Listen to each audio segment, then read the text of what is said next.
Hello guys, my name is Nagesh Nishad and welcome to my YouTube channel The Thousand World.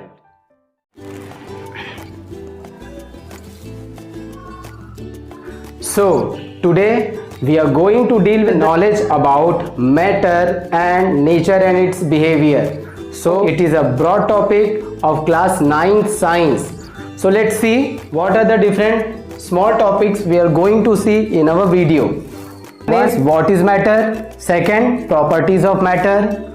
Third, states of matter. Fourth, conversion of states of matter. Fifth, mixture. And sixth is homogeneous and heterogeneous mixture. So let's begin. So our first topic is matter. So let's see what is matter. Matter is all the material which has mass and occupies space.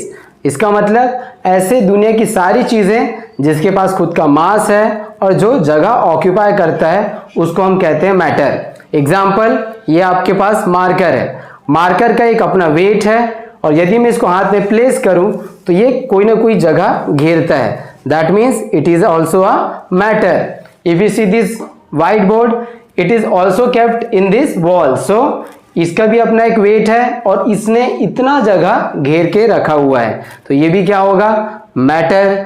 Mobile जो आप अभी use कर रहे हैं, तो mobile भी क्या है, मैटर। यहां पर मैंने कुछ एग्जांपल लिखा है, जैसे pen, pencil, chair, table, animal. क्या एनिमल भी मैटर है? सोचिए, हाँ, एनिमल भी मैटर है। आप देखिए कि जो भी एनिमल्स है, चाहे including humans, we have certain weights, हमारे पास कोई ना कोई एक मास है और हम स्पेस ऑक्यूपाई करते हैं। एग्जाम्पल के लिए समझ लो, चेयर में बैठोगे तो, है ना, गाड़ी में जाओगे तो, ट्रेन में, बस में, कहीं भी, स्कूल में खासकर जब आप लास्ट बेंच के लिए लड़ाई करते हैं तब आपको क्लियर समझ में आ जाएगा कि एनिमल्स जो होते हैं, ह्यूमंस भी, वो क्या है, मैटर है। क्यों? Because we have certain mass and we occupy space. क्या बर्ड्स भी है? बिल्कुल। चलिए ठीक है, अब अगला हम टॉपिक देखते हैं जो है कैरेक्टरिस्टिक्स और प्रॉपर्टीज ऑफ मैटर, कि मैटर जो होता है, मैटर की क्या प्रॉपर्टी होती है। पहला, all the matter is made up of smallest particle called an atom. इसका मतलब दुनिया की सारी चीजें, चाहे घर, फैन, मोबाइल, कोई भी चीज, है ना, जैसे tree, animals, birds, table, chair, सारी चीज को सबसे स्मॉलेस्ट पार्टिकल को हम देखेंगे तो उसका एक नाम है जिसको बोला जाता है एटम। ठीक है, the smallest particle with which any material is made up of, that is known as atom. तो ये जो एटम होता है, हम इसको नॉर्मली नहीं देख सकते। ठीक है, इसके लिए हाई रेजोल्यूशन वाले एकदम, ठीक है, उसके लिए माइक्रोस्कोप की जरूरत पड़ेगी और उसको डिजिटली जो है कंप्यूटर की मदद से देखा जाता है। तो ये हो गया आपका पहला पॉइंट। दूसरा, there is intermolecular space present between the atom. इसका मतलब कोई एक पार्टिकल्स होता है, वो अपने पूरी तरीके से कंप्लीटली फिल्ड नहीं होता। जैसे कि एग्जांपल से समझते हैं, यहां पर आपने पानी को आपने देखा होगा, वाटर मॉलिक्यूल्स, है ना, जब आप यूज करते हैं या फिर अपना हाथ, सपोज आपने बकेट में पानी लिया, अपने हाथ डिप किया, तो आपका हाथ अंदर चला जाता है। ठीक है, और उसी के जगह पर आइस हो तो क्या आपका हाथ अंदर जा पाएगा? नहीं जा पाएगा। तो यहां पर एक देख लीजिए, एक क्या होता है कि जो एटम है वो, उसको हम राउंड शेप में लेते हैं। ठीक है, तो जो राउंड शेप में जो एटम है, ये कोई भी एलिमेंट्स के अंदर जैसे प्रेजेंट होगा, ठीक है, उसके बीच में हमेशा क्या होगा, एक गैप। ये वाला जो गैप आपको दिख रहा है नॉर्मल, इस तरीके से गैप प्रेजेंट होता है। ये चाहे रेगुलर हो, चाहे बहुत ही कम हो, लेकिन गैप प्रेजेंट होता है। So second point is there is intermolecular space present between the atom. Now third point is all the matter have force of attraction between them. इसका मतलब जितने भी एटम यहाँ पर जो प्रेजेंट होंगे कोई भी मटेरियल में, उनके बीच एक टाइप का फोर्स ऑफ अट्रैक्शन होता है। जैसे कि आप फैमिली को इमेजिन कीजिए, यदि आप घर पे हैं तो आपके घर में बॉन्डिंग बहुत ज़्यादा होती है। ठीक है, मम्मी के साथ आपका बॉन्डिंग, अपने भाई बहन के साथ बॉन्डिंग, तो यहाँ पर जो होते हैं ये हर जगह फॉलो होता है रूल, है ना। तो वहां पर भी जो आपको जो भी एटम्स वगैरह प्रेजेंट है, छोटे छोटे एटम्स किसी भी मटेरियल में, उनके भी बीच में क्या होता है, एक मॉलिक्यूलर बॉन्डिंग होती है। इसलिए आप एग्जांपल आप देख सकते हैं, जैसे आप आयरन है, आयरन को आप ब्रेक करने की कोशिश करेंगे नॉर्मली तो वो ब्रेक नहीं होता, लेकिन उसी के जगह पर आप पत्थर को ब्रेक करो तो पत्थर ब्रेक हो जाता है। कुछ तो रीजन होगा। तो उसके पीछे रीजन यही है कि जो मैटर होते हैं किसी किसी में हाई फोर्स ऑफ अट्रैक्शन होता है, किसी किसी में लो होता है, ठीक है। जैसे कि पत्थर है, उसमें जो मॉलिक्यूल्स है उसके बीच में लो अट्रैक्शन ऑफ फोर्स है, ठीक है। और जो दूसरा एग्जांपल मैंने बताया आयरन का, उसमें हाई, ठीक है, हाई फोर्स ऑफ अट्रैक्शन है। तो इसलिए जो आयरन है उसको ब्रेक करने में हमको ज्यादा ताकत लगाना पड़ेगा, ठीक है। फोर्थ पॉइंट है matters particles do possess energy. इसका मतलब क्या हुआ कि जो भी मैटर्स है उसके पास खुद ना कुछ एनर्जी होता है। एनर्जी क्या है, अब एनर्जी देख लो। नॉर्मल आप एक बात समझें कि यदि मम्मी घर में किचन में खाना बना रही है, ठीक है, तो यदि बहुत ही स्वादिष्ट रहा तो उसका जो स्मेल होता है दूर दूर तक फैल जाता है। कभी आपने रियलाइज किया है? तो ऐसा क्यों होता होगा कि वो किचन पे खाना बना रही, लेकिन आपके जितने जो दूर हैं, आप दूर दूर तक उसकी जो सुगंध फैल जाती है। उसके पीछे रीजन यही है, because the particles of matters present energy. जब उसको हीट मिलती है ना, जब वो चीज गर्म होता है तो उसमें एक एनर्जी प्रेजेंट होता है, तो एनर्जी फिर एक जगह से दूसरी जगह मूव कर जाती है। तो इसी मूवमेंट वाले एनर्जी को बोला जाता है काइनेटिक एनर्जी। और कुछ एनर्जी जैसे इस मटेरियल में प्रेजेंट है, ये अपनी जगह से मूव नहीं कर सकता जब तक हम इसको मूव ना कराएं, ठीक है। तो इसमें होता है कौन सा, पोटेंशियल एनर्जी। तो जो एनर्जी किसी बॉडी को अपने जगह पर स्टैंड है, ठीक है, तो उसमें क्या होगा आपका पोटेंशियल एनर्जी। और जो भी बॉडी, जो भी एटम्स कोई मूव करते हैं तो उसमें कौन सा एनर्जी आ जाएगा, काइनेटिक एनर्जी। तो इसमें क्वेश्चन पूछा जाता है कि फेवरेट क्वेश्चन है ये, कि घर में यदि खाना बन रहा हो तो उसे दूर दूर तक स्मेल कैसे पहुंच जाता है। तब आपको यही लिखना है जो कैरेक्टरिस्टिक्स ऑफ या फिर प्रॉपर्टीज ऑफ मैटर का जो चौथा है, matters particles do possess energy. Okay, so due to presence of energy particles move from one place to another place. Second question पूछा जाता है कि why divers, okay, they able to cut through the water. इसका मतलब जब pond या swimming pool में जब आप नहाते हैं या कोई भी नहाता है तो आसानी से उसमें कट करते हुए आगे निकल जाता है, लेकिन ठीक है, लेकिन सॉलिड में ऐसा क्यों नहीं होता। तो इसका आंसर है यहां पर, okay, there is intermolecular space present between the atom. इसलिए पानी में गैप थोड़ा ज्यादा होता है, इसलिए पानी में जैसे आप जंप करते हैं तो उसमें क्या होगा, उसके जो पार्टिकल्स है वो दूर दूर हो जाते हैं और आपके लिए एक परफेक्ट गैप क्रिएट हो जाता है, जिसकी वजह से डाइवर्स एक जगह से दूसरी जगह पानी में मूव करते हैं।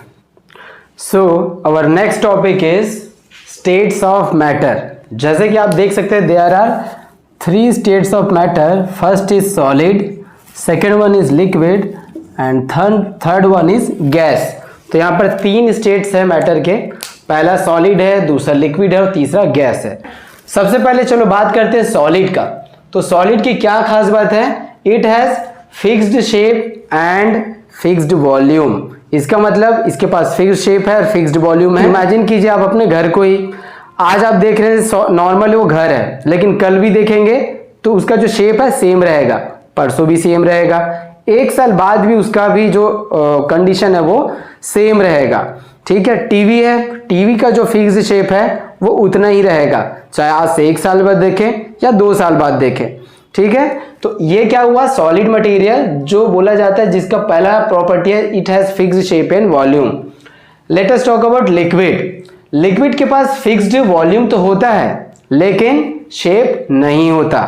इमेजिन कीजिए कि जब आप पानी को ग्लास में डालते हैं, फिर उसी पानी को आप बड़े कंटेनर में डालते हैं, फिर सेम पानी को आप बॉटल में डालते हैं, तब आप नोटिस करेंगे कि जो पानी है जिस भी कंटेनर में जाता है और वहां पर वो उसका शेप ले लेता है। ग्लास में जाएगा तो ग्लास का शेप, बॉटल में जाएगा बॉटल का शेप, ठीक है, शेप फिक्स्ड नहीं है। तीसरा, यदि हम गैस के बारे में देखें तो इसके पास ना ही फिक्स्ड शेप है और ना ही फिक्स्ड वॉल्यूम। तो ये हो गया पहली प्रॉपर्टी सभी की और पहला डिफरेंस भी बोल सकते हैं। दूसरा, solid materials are hard to compress, है ना। हार्ड टू कंप्रेस का मतलब है कि आप इसको कितना भी प्रेस कीजिए, इसका जो शेप है बहुत मुश्किल से बदलेगा, बदलता ही नहीं है। जो लोहार होते हैं वो भी लोहे को गर्म करने के बाद उसको टिल्ट करते हैं, ठीक, उसको प्रेस करते हैं, लेकिन नॉर्मली उसके जो फिक्स्ड शेप है उसको आप चेंज नहीं कर सकते। अब आप बोलेंगे कि सर हम बॉटल का तो चेंज कर लेते हैं, तो उसका केस अलग है। बॉटल के अंदर हवा भरा होता है, ठीक है, तो बॉटल की जो लाइनें हैं, बॉटल की जो लेयर है वो बहुत पतली होती है, इसलिए आप उसको मोड़ सकते हैं लेकिन प्रेस नहीं कर सकते, उसके लेयर को आप प्रेस नहीं कर पाएंगे। नेक्स्ट आप देखेंगे लिक्विड का, सो कंप्रेस्ड बट विथ डिफिकल्टी, है ना। तो इसका मतलब क्या है, जो पानी है तो उसको आप कंप्रेस तो कर सकते हैं लेकिन बहुत डिफिकल्टी से कर पाएंगे। Next is gas, it is highly compressible, ये बहुत ही ज्यादा कंप्रेसिबल है। एग्जाम्पल के तौर पे आप देख सकते हैं आपके घर के किचन में जो आप गैस सिलेंडर का यूज करते हैं, क्या आप बता सकते हो कितने केजी का है? 10 भी हो सकता है, 15 भी, 7 भी, ठीक है। लेकिन क्या आपको पता है वो सारी गैस है जो उसको कंप्रेस करके डाली गई है, यदि उसको छोड़ा जाए तो कितना एरिया कवर करेगा? शायद आपके पूरे घर का जो एयर है पूरा उसके बराबर और उससे भी ज्यादा। इस बात को आप ध्यान रखेंगे कि गैस को बहुत ही ज्यादा कंप्रेस किया जा सकता है। Now next point is solid is having very less space present between the atom। जैसे कि मैंने आपको अभी कुछ देर पहले आपको मैंने एटम के बारे में बताया था, तो एटम जो प्रेजेंट होता है सॉलिड में, उनके बीच में बहुत ही कम स्पेस है, बहुत ही कम। जैसे यहाँ पर छोटा सा स्पेस है, ठीक है, और जो एटम्स रहेंगे उनके बीच में बहुत ही कम गैप होता है। तो इसलिए इसका जो नेक्स्ट पॉइंट है वो यहाँ पर लिखा हुआ है, it has very less space present between the atom.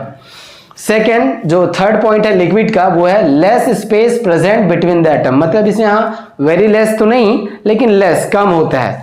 जैसे एग्जांपल में यहाँ पर आप देख लो, जो एटम्स है इसके बीच बहुत सारा गैप आपको दिखाई दे रहा होगा, और इसी गैप की वजह से जो डाइवर्स होते हैं, जैसे आप पानी में तैरते हैं तो तैरते क्यों हैं? क्योंकि वहां जो स्पेस प्रेजेंट है वो आप इजीली वहां पर आप मूव कर सकते हैं, ठीक है। तो वहां पर जो आपका लिक्विड है वहां पर गैप प्रेजेंट होता है, स्पेस प्रेजेंट होता है, और गैस में very large space present between the atom. Okay, so वहां पर बहुत ही कम मॉलिक्यूल्स है। जैसे आप मुझे देख लो, मैं यहाँ पर नॉर्मली अपने हैंड को, ठीक है, ऐसे शेक कर सकता हूँ, मूव कर सकता हूँ फास्ट, लेकिन इसी को मैं पानी में डिप करके मूव करूंगा तो थोड़ा डिफिकल्टी जाएगी, और सॉलिड में वो तो हाथ अंदर जाएगा ही नहीं, ठीक है। अब देख लीजिए fourth point, it has low kinetic energy. अब ये काइनेटिक एनर्जी क्या होता है? तो मैंने आपको बताया था कुछ देर पहले, it is the energy which arises due to motion of any object. जब कोई चीज मूव करती है तब उसमें काइनेटिक एनर्जी आता है। सपोज ये एग्जांपल, ये पेन, अब ये इसमें पोटेंशियल एनर्जी है। जब कोई चीज अपने जगह पर रहेगा, स्टैंड है पोजीशन में, इसका मतलब उसमें है पोटेंशियल एनर्जी। बट ये ड्रॉप किया तो गिरते समय इसमें कौन सी एनर्जी थी? काइनेटिक एनर्जी, ठीक है। तो it has very low kinetic energy and liquid में मीडियम काइनेटिक एनर्जी, और गैस में वेरी हाई काइनेटिक एनर्जी। आपको पता है गैस कभी भी जिगजैग डायरेक्शन में मूव करता है, क्यों? क्योंकि उसके पास हाई काइनेटिक एनर्जी प्रेजेंट है। इस एनर्जी को आप एक और तरीके से समझ सकते हैं, जैसे कि यदि आप घर पे हैं और आपके मम्मी ने या फिर आपके पिताजी ने आपको पॉकेट मनी नहीं दिया हो, तब क्या होगा? हो सकता है आप बाहर जाके बहुत बड़ा शॉपिंग करें, बहुत सारा शॉपिंग करें, कर पाएंगे क्या? नहीं कर पाएंगे, ठीक है। वो क्यों? क्योंकि यहां पर एनर्जी जो है पैसे के रूप में वर्क करेगा। अब आपको ढेर सारा पैसा दे दिया जाए, फिर आप क्या करेंगे? तुरंत घर से बाहर, आप तो घर पे दिखेंगे नहीं, कभी शॉपिंग, कभी कुछ और खाना, कभी फास्ट फूड, कभी पिक्चर चले गए, ठीक है। तो यहाँ पर पैसा एनर्जी की तरह एक्ट करता है। तो सेम आपको यही समझना है, जब आपके पास पैसा नहीं है, मतलब सॉलिड के फॉर्म में, तब लो काइनेटिक एनर्जी। थोड़ा बहुत पैसा दे दिया जाए, 10 रुपए, 100 रुपए, मीडियम काइनेटिक एनर्जी। और जब आपको बहुत सारा पैसा दे दिया जाए 5,000 10,000 शॉपिंग के लिए, तब आपके पास आ जाएगा वेरी हाई काइनेटिक एनर्जी, मतलब आप में बहुत ज़्यादा मूवमेंट शुरू हो जाएगा। नेक्स्ट है दे आर रिजिड, है ना, चूंकि ये क्या है, इसके सारे मॉलिक्यूल्स बहुत पास पास में है तो इसलिए ये रिजिड है, ये अपना जो शेप है वो बदलता नहीं है, एक तरीके से आलसी को ही मान सकते हैं, ठीक है। सेकेंड जो है आपका liquid, they are fluid, that means a property of material has tendency to flow, that is called fluid, okay, and fluid is a property of liquid. Gas, it moves in zigzag direction, zigzag direction का मतलब है कभी आगे पीछे दाएं बाएं ऊपर नीचे, आप यहां से फूंक मारेंगे तो सामने मूव हो जाएगा पार्टिकल, कभी और तेज हवा चल गया तो वहां से वापस आ जाएगा, ठीक है। तो इसको बोला जाता है zigzag डायरेक्शन, मतलब उसका जो पाथ है वो फिक्स नहीं होगा, कहीं भी मूव करेगा, तो उसको बोलते हैं zigzag मोशन। चलिए अब लास्ट पॉइंट देखते हैं, वो है सॉलिड का maximum intermolecular force of attraction. इसका मतलब जो एटम्स है उसके बीच में बहुत ही ज्यादा फोर्स ऑफ अट्रैक्शन है। जैसे एग्जांपल से आप समझ सकते हैं आयरन या फिर दीवार, ये जब सब पास में रहेंगे तो इसमें बहुत ही ज्यादा अट्रैक्शन होगा। लेकिन अब मॉलिक्यूल्स दूर दूर हो गए तो क्या होगा, medium intermolecular force of attraction. अब यहाँ तो मॉलिक्यूल्स जो प्रेजेंट है या एटम जो प्रेजेंट है वो बहुत ही दूर में है, तो गैस में क्या होता है, नेग्लिजिबल फोर्स ऑफ अट्रैक्शन। एक और एग्जांपल इससे आप समझ सकते हैं, जैसे आप घर पे प्रेजेंट रहेंगे तो आपके और आपके जो पेरेंट्स है उसके बीच बॉन्डिंग बहुत ज्यादा होती है, लेकिन आप रायपुर पे रहना शुरू कर दीजिए, ठीक है, जो मम्मी घर पे रोज आपको पूरे टाइम पे परेशान करती थी, खाना खाए नहीं खाए, पढ़ लो नहीं पढ़ो, वो अब थोड़ा सा कम केयर हो जाएगा, एक ही दिन में नहीं, 2-4 साल तक वहां रहोगे तब। अब एक इमेजिन कीजिए कि आप दिल्ली में चले गए, फिर क्या होगा, रायपुर से जब दिल्ली में चले जाएंगे तब वहां पर अट्रैक्शन थोड़ा सा और कम हो जाता है और बाहर की दुनिया में ज्यादा अट्रैक्शन हो जाता है, तो इस चीज को आप जरूर ध्यान रखेंगे, ठीक है। तो जो आपके सॉलिड है इसमें सबसे ज्यादा इंटरमॉलिक्यूलर फोर्स ऑफ अट्रैक्शन है, और लिक्विड में जो इंटरमॉलिक्यूलर फोर्स ऑफ अट्रैक्शन मतलब दो मॉलिक्यूल्स के बीच जो फोर्स ऑफ अट्रैक्शन है वो कम है, और गैस में बहुत ही कम है। Now let us see the interconversion of one states of matter into another state. So as we know that matter is categorized into 3 states. First one is solid, second liquid, and third is gas. And the property we had already discussed in our previous content. So let us see how it converts from solid to liquid and liquid to gas, and what are the process name. देखिए सबसे पहला क्या मिलता है आपको, when a solid changes into liquid, okay, half arrow half headed arrow का मतलब वो सिंगल एक डायरेक्शन में जा रहा है, तो यहां पर फ्यूजन हुआ। लिक्विड से गैस में गया, उसका नाम वेपराइजेशन, गैस से वापस लिक्विड आया तो कंडेंसेशन, और लिक्विड स्टेट से वापस जो सॉलिड स्टेट में आएगा उसको कहा जाता है सॉलिडिफिकेशन। सो फ्यूजन है क्या, okay, so let's discuss the process fusion. It is the conversion of solid into liquid state by increasing temperature. That means when the solid state matter is heated, it will change into liquid state matter, and this process is known as fusion. Same analogy आपको vaporisation के लिए लगाना है, same है, बस आपको नाम यहाँ थोड़ा सा बदलना पड़ेगा। The conversion of liquid state of matter into gases state by increasing temperature, that is known as vaporisation, okay. Now analogy, analogy का मतलब होता है कि एक जो प्रोसेस है सेम उसके वर्ड्स वैसे ही होते हैं सिमिलर, वो दूसरे प्रोसेस में लगाया जाता है, इसको बोलते हैं एनालॉजी, ठीक है। तो गैस जो होता है, देखो, the conversion of gas into liquid, that is known as condensation by decreasing the temperature, okay, and again liquid changing of this liquid state into solid, okay, that process is called solidification. तो ये जो बहुत सारे जो process है इसके मैंने examples वगैरह यहाँ पर नहीं लिखा है, तो आपको ये ढूंढना है कि हमारे नेचर में ऐसा कौन सा मटेरियल है जो तीनों स्टेट ऑफ मैटर में पाया जाता है। इसका मतलब that exist in solid form also, liquid form also, and gaseous form also. तो आपको पता है तो जरूर कमेंट बॉक्स में इसका आंसर देंगे। नाउ एक और प्रोसेस है जिसका नाम है सब्लिमेशन, जो कि बहुत ज्यादा इंपॉर्टेंट है, ठीक है। It is the process of conversion of solid state directly into the gaseous state, इसको बोला जाता है सब्लिमेशन, और the conversion of gaseous state molecule directly into the solid state. तो यहां पर इसलिए मैंने डबल हेडेड एरो दोनों साइड दे दिया है, इसका मीनिंग आप जरूर याद रखेंगे। एग्जाम्पल के तौर पर आप देख सकते हैं, जैसे कि कैम्फर है, कपूर, जैसे कि आप सब लोग भगवान की पूजा वगैरह करते होंगे, तो उनकी जो आरती सजाते हैं तो उसमें अपने कैम्फर जो होता है, कपूर का यूज जरूर करते हैं। तो जब उसको, ठीक है, तो वो क्या होता है सॉलिड स्टेट में, और जब आप उसको जलाते हैं तब क्या होता है, थोड़ी देर में वो गैस बन जाता है, मतलब लिक्विड का नामो निशान नहीं होता प्लेट में, है ना। तो जो कैम्फर क्या हुआ, it is example of sublimation. And naphthalene balls, ठीक है, नेफ्थलीन बॉल्स भी क्या होते हैं, these are the also material which is directly converted into solid form to liquid, gaseous form. If you like the video, press like button, also subscribe button and share it to your friends so that they also get the knowledge. Thanks for watching and have a great time.